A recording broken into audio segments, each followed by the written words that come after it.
En l'an 79, tu cours dans une rue de Pompéi, dans l'obscurité totale du jour, tenant un coussin au-dessus de ta tête, car du ciel ne tombe pas la pluie, mais la pierre. La ponce frappe les tuiles, les épaules, les portes, les statues, les oiseaux morts et les gens qui, le matin même, achetaient du pain, discutaient les prix et pensaient que le Vésuve n'était qu'une montagne à l'horizon. Tu respires dans un tissu, mais la cendre entre quand même dans ta bouche. Sous tes pieds, plus de pavés, une couche craquante d'horreur grise. Quelque part, un toit gémit. Quelque part, un enfant crie. Quelqu'un emporte de l'argent. Quelqu'un traîne un vieillard.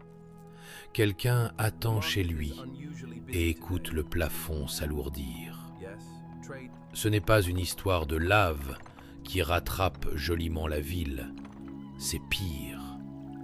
La mort à Pompéi est venue par étapes. D'abord les ténèbres, puis la ponce, les toits effondrés, la panique, la cendre, et la dernière vague de chaleur, celle devant laquelle on ne peut plus courir. Abonne-toi si tu veux d'autres simulations historiques. Ensuite, tu comprendras pourquoi, à Pompéi, tu n'aurais eu aucune issue, même avec la porte ouverte. Le matin à Pompéi commence si calmement que cela semblera cruel.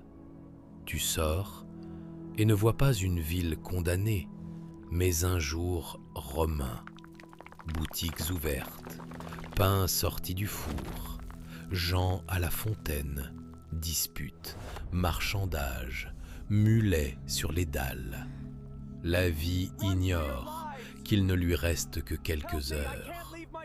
La ville sent la bière chaude, le vin, l'huile, la fumée, le poisson, le fumier, la sueur et le garum, sauce de poisson que les Romains aiment presque autant que l'homme moderne aime prétendre que son frigo est sûr.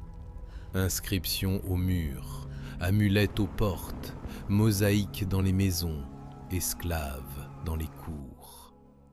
Les riches pensent aux affaires, les pauvres au pain. Le Vésuve domine tout cela, juste une montagne, fond commode pour une ville trop occupée pour avoir peur.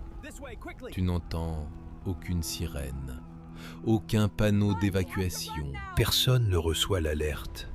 Quittez immédiatement la zone dangereuse. Il n'y a qu'une sensation étrange quand la terre semble se rappeler qu'elle n'a pas à être solide. Tu ne vois pas encore la catastrophe, seulement une journée ordinaire qui rend le danger presque invisible. Ensuite, pire, la ville comprendra que la montagne au-dessus d'elle n'est pas un paysage, mais une arme.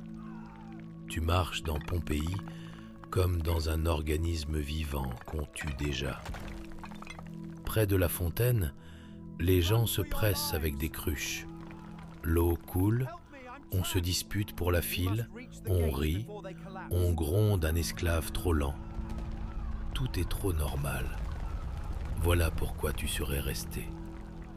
Tu achètes du pain chaud, à croûte rude, sentant le four. Tu passes devant une taverne où le patron coupe le vin d'eau en jouant la générosité. De l'atelier viennent la suie et le métal. De la cuisine, la viande, l'huile, l'ail.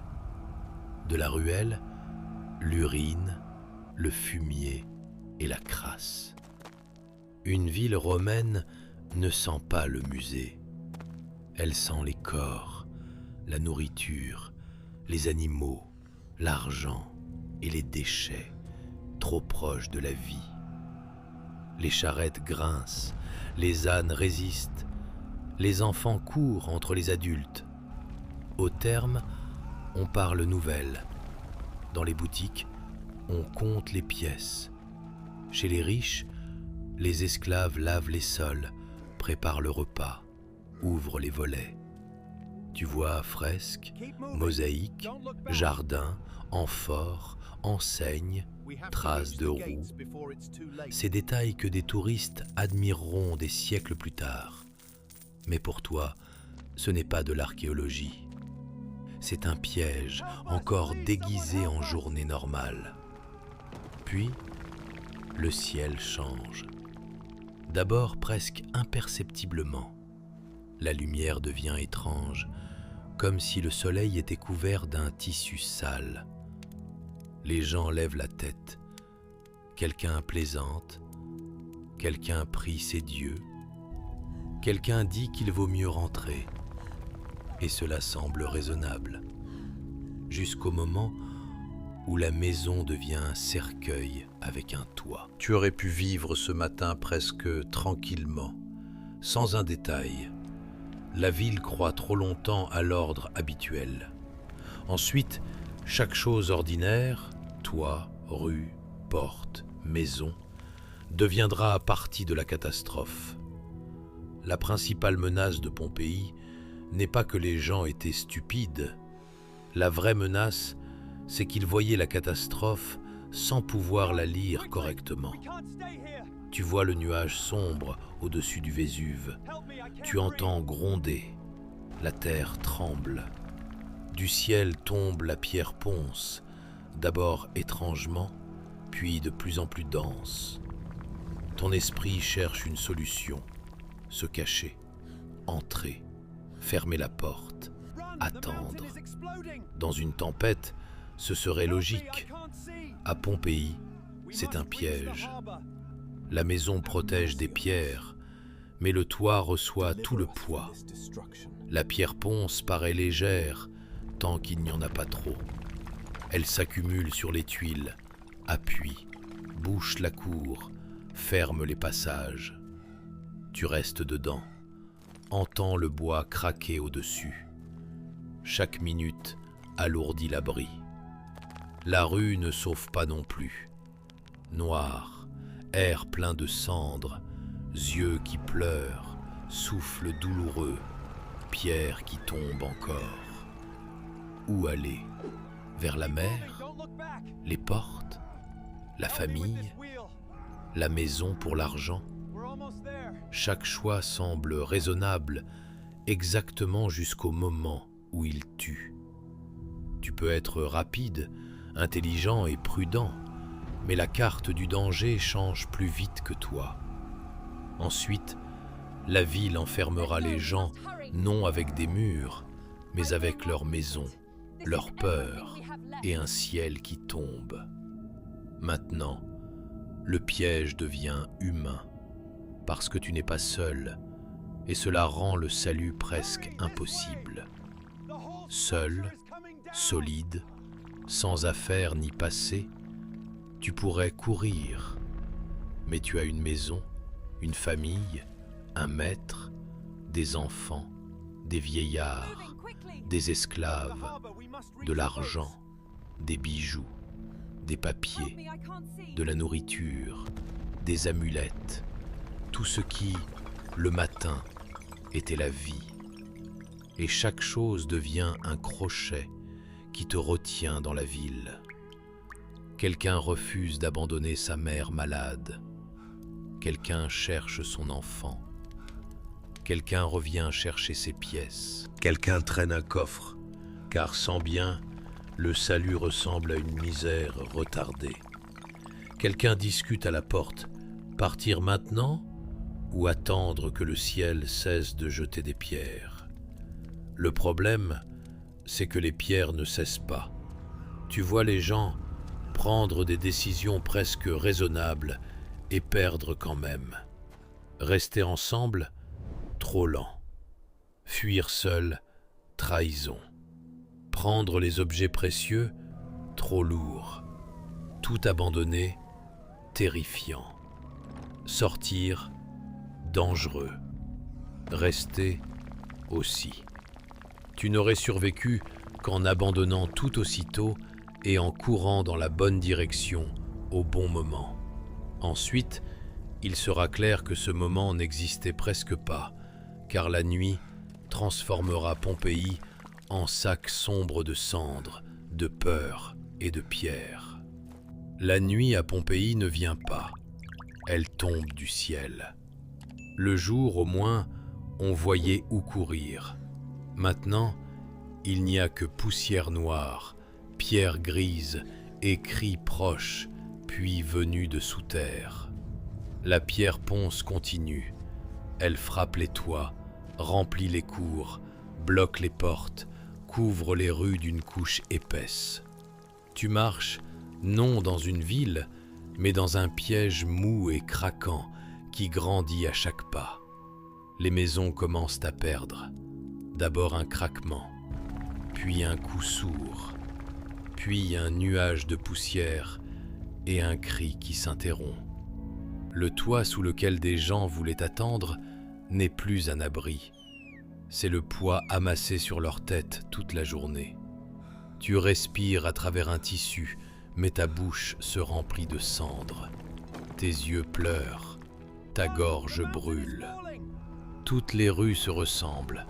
Obscurité, décombres, gens avec des paquets, gens sans force, gens assis contre un mur qui ne se relève plus.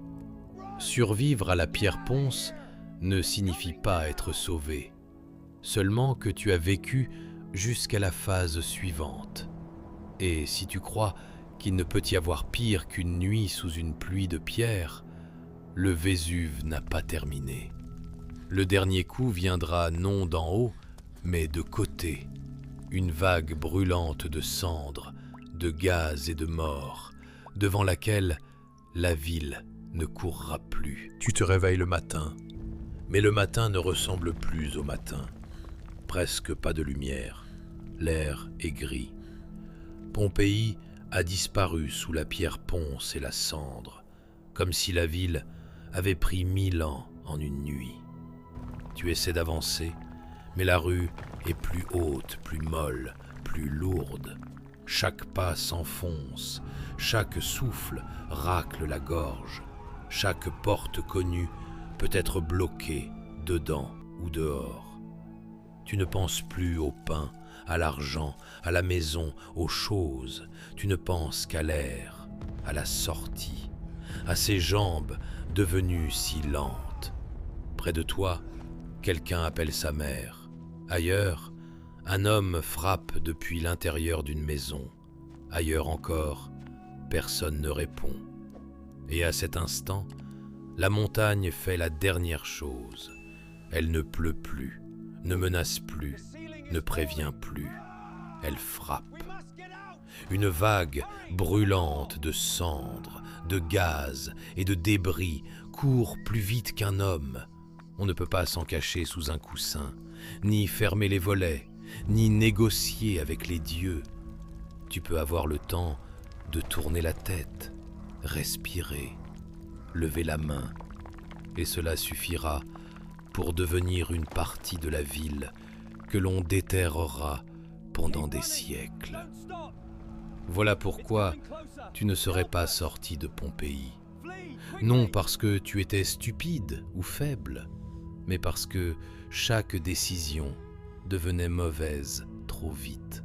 Rester chez soi, sortir dans la rue, attendre, courir, chercher les proches, prendre ses biens, les abandonner.